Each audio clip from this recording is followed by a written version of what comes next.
সামাজিক যোগাযোগ মাধ্যমে আলোচিত জবাবদিহিতা পেজ এবং হাসনাত আব্দুল্লাহর সাম্প্রতিক বক্তব্য নিয়ে এবার মুখ খুলেছেন বাংলাদেশের জাতীয় দলের পেসার মোস্তাফিজুর রহমান। সাম্প্রতিক খেজুর, দুম্বার মাংস এবং উটের মাংস নিয়ে যে ব্যাখ্যা দিয়েছেন হাসনাত আব্দুল্লাহ, তা ঘিরে সামাজিক যোগাযোগ মাধ্যমে ব্যাপক আলোচনা শুরু হয়েছে। অনেকেই বিষয়টি নিয়ে আলোচনা করলেও কেউ কেউ তার বক্তব্যকে সমর্থন করেছেন। এই প্রসঙ্গেই এক লাইভে মুস্তাফিজুর রহমান বলেন, হাসনাত আব্দুল্লাহ বর্তমান দেশের গুরুত্বপূর্ণ কিছু বিষয় নিয়ে সরাসরি কথা বলেছেন। তার মতে, দেশের বর্তমান পরিস্থিতিতে এমন মানুষ প্রয়োজন যারা অন্যায়ের বিরুদ্ধে দাঁড়াতে পারেন।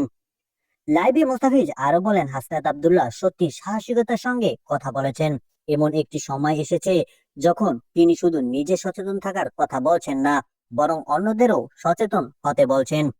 তিনি আরো মন্তব্য করেন, যদি দেশের প্রতিটি জেলায় এমন নেতৃত্ব তৈরি হয় তাহলে বাংলাদেশ আরো এগিয়ে যেতে পারেন এবং দুর্নীতিমুক্ত একটি সমাজ গঠন করা সম্ভব হবে। মোস্তাফিজুর রহমানের এই বক্তব্য ইতিমধ্যে সামাজিক যোগাযোগ মাধ্যমে আলোচনার সৃষ্টি করেছে। কেউ এটিকে ইতিবাচক মন্তব্য হিসেবে দেখছেন, আবার কেউ বলছেন ক্রীড়াবিদদের এমন বিষয়ে মন্তব্য করার আগে আরো সতর্ক থাকা উচিত। সব মিলিয়ে হাসনাত আব্দুল্লাহকে ঘিরে চলমান বিতর্কে মুস্তাফিজুর রহমানের এই বক্তব্য নতুন করে আলোচনা তৈরি করছে।